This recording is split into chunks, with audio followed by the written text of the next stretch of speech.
Maybe that's a little bit of clickbait if you're looking at the thumbnail. And I'm glad you're here if you did.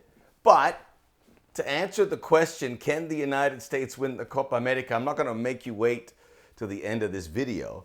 I'm going to give you a lot of data as to why I think it could happen.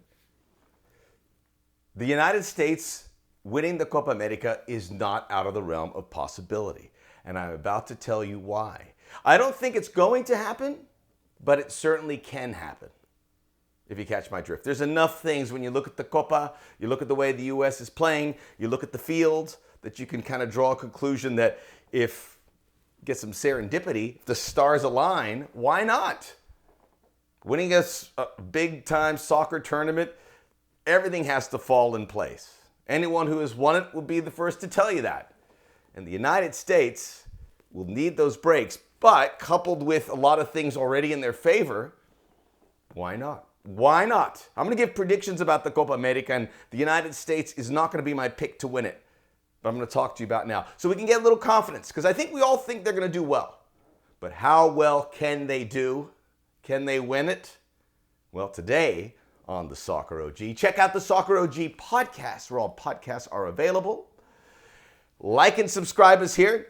Smash that like button so we can get ready, because we're going to have a lot of Copa America content, a little Euro 2024 content, a little Olympics content. I'm not going to get too into the weeds there, because the Copa America is where it's at. We should all be really excited. And part of the reason I'm here on this channel is to get you excited for the Copa America. Because if other people aren't promoting it, well, I'm going to do my best to promote it. Because this, once it hits the airwaves, once we see the U.S. playing these countries, we're going to be like, whoa, this is pretty cool. Especially if the United States puts themselves in a position to win it. We start with the people who know best, right? The sports books, the gambling odds.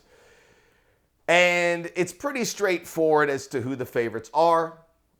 No surprise here, Argentina between plus 150 to 200, which is really, I mean, that's not a big payoff. If you pick Argentina to win it, you're not going to make a lot of money.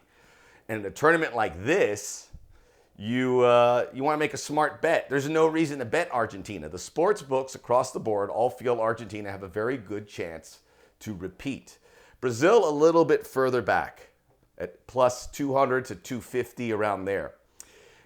Brazil would be my pick to win it, by the way, when we get there. Not to be a little spoiler, but you'll tune in anyway to hear why I think that. Then you have a drop to Uruguay, which is about, let's say, plus 600. And I'm getting this from a variety of sources, BetMGM, DraftKings, you name it. There's like 5 or 6 places. I did my research, in other words. Then there's a bigger drop to Colombia, around plus 900 at 1,000. And then the USA and Mexico, either plus 11, plus 1,200, plus 1,400. So based on what I'm going to say, probably not a bad idea to maybe drop $100 on the United States, because you'll get a nice payoff of 1,500. But there you go. You would think the U.S. is such a huge underdog that if you bet on them, you would get a bigger payoff.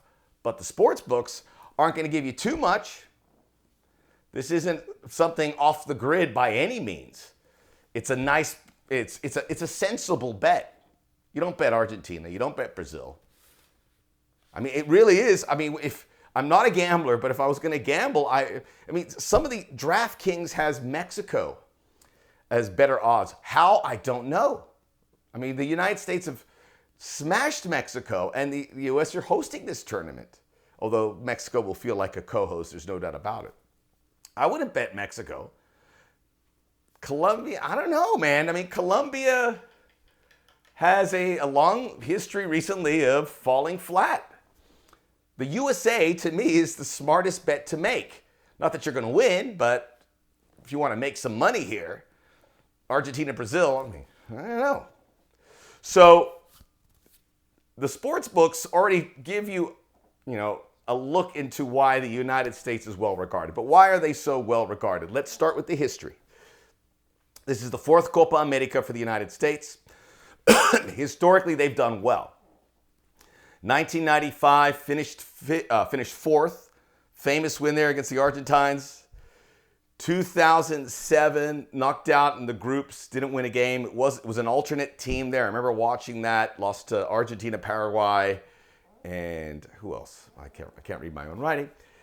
That one you can take off the board. And then 2016, the Copa Centenario, which was hosted here in the United States, made the semifinals, finished fourth, lost to Colombia, beat Costa Rica, beat Paraguay, beat Ecuador. So they got a good draw there. They beat Ecuador in the quarterfinals, lost to Argentina 4-0. Chile would beat Argentina in the final. The U.S. would lose to the Colombians again in the third place game. So the Copa America historically tells you the U.S. have a shot here, especially since they're hosting, which is another check on the box. USA very good at home, and they're going to be hosting this game. And let me tell you something about teams hosting World Cups, Copa Americas, Euros.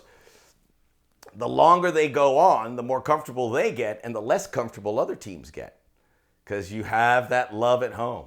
Even if, if say you're Christian Pulisic, your home is in Italy, but you're here in the U.S., you feel special. Everyone's cheering for you. Everyone's rolling out the red carpet. So it's very good for you. So I don't want to bury that one, but the U.S. hosting is no minor detail. And their history here is also very good. Favorable draw. The U.S. have a pretty decent one there. And also I want to point out, this helps with the odds. This isn't a 48-team World Cup. This isn't a 24-team Euros. It's a little easier to navigate this. 16 teams. And the Copa America, crazy things can happen. It's 16 teams. We saw that in 2016, Chile winning it.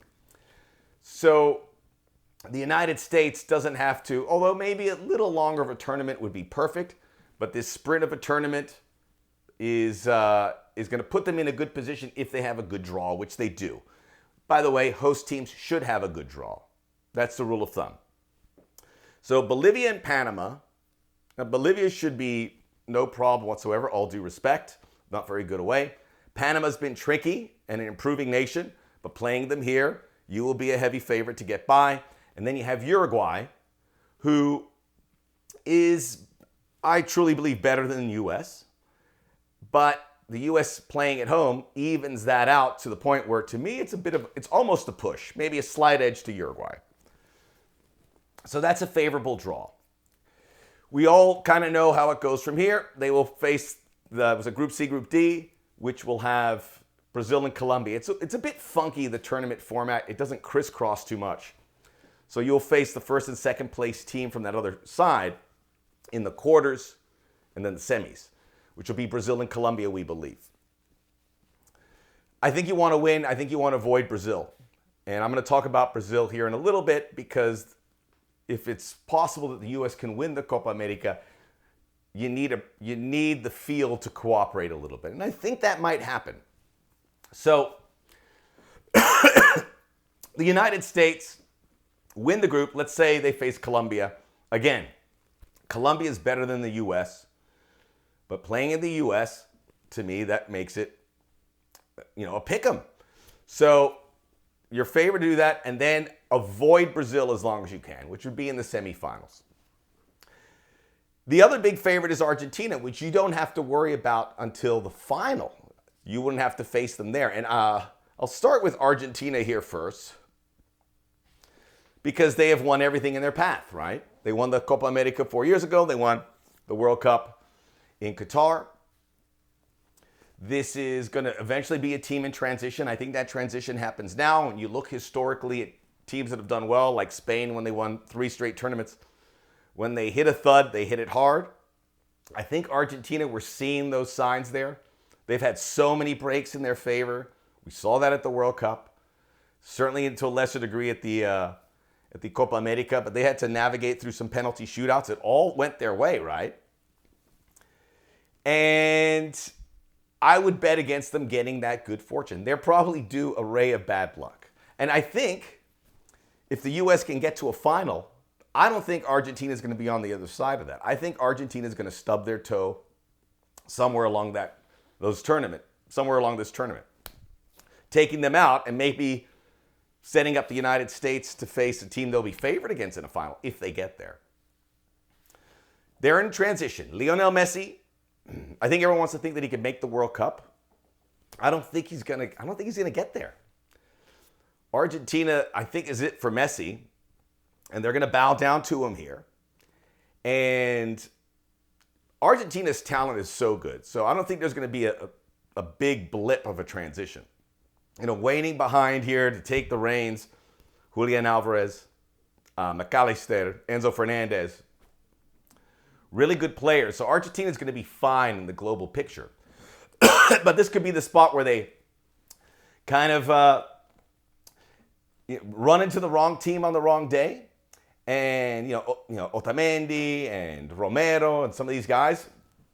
If you look, Argentina's been so good winning their World Cup qualifiers. But if you look closely enough, they lost to Uruguay. They played this game against Brazil, which was really weird. They play a very negative style many times, hoping that Messi can bail them out. Low-scoring games. That's hard to kind of maintain. And I don't want to diminish Argentina. You see this, I don't want to contradict myself because the sports books love Argentina. But I just think it's better to play Argentina now than 2022, certainly, and maybe 4 years ago when this real push of Messi and his team was taking shape. Brazil. Brazil is the other team that I believe will eventually win it. Kind of in transition because, the Neymar injury has taken him out. Casemiro, Thiago Silva, those guys that were with that World Cup team. They've already started that transition, and we're seeing the benefits of that where Vini and Rodrigo, excuse me, Lucas Paquetá, are taking a more pivotal role. Guimarães filling in for Casemiro. So Brazil is on their way. They have some holes. I think at fullback, it's not that all-conquering, super talented Brazil team that we're accustomed to seeing, where every player at every position is a superstar. It's not there right now. Maybe that's a good thing for Brazil. I think it might be. But post-Neymar and all that, sometimes you need a little of a transition there to kind of get things going. Brazil eventually is going to get out of this funk of failing in big tournaments. They lost the last Copa America. They had it at home. Granted, it was in an empty stadium. But they should have won that. Lost to Argentina, setting up this Argentine renaissance. Look at the World Cups. 2022 out of the quarterfinals. 2018 out of the quarterfinals. 2014 when they hosted, made the semis. Famous defeat to the Germans that year. 2010 quarterfinals out. 2006 quarterfinals out. Eventually they're going to get out of this, but we look at Brazil as a team back in the 90s and 2000 where we just expected them to win, but they haven't won in a long time, where they were making finals, winning World Cups. It's a long time ago. So, and I think that's going to benefit Brazil in the big picture because they have so much pressure, and maybe they got to get some of that pressure. They got to come into these tournaments and say, hey, we're a quarterfinal and out team. We got to change things up. So don't lump it on us just because we're Brazil. I don't think that's going to happen, but something that I think they could benefit from. So there you have it. There's enough points there to get you excited. Haven't even touched on the U.S. and how they will perform. Playing at home is one thing, but they have a group of players. I know Serginho Dest is out, but they have a group of players playing very well. The best European season they've ever had collectively.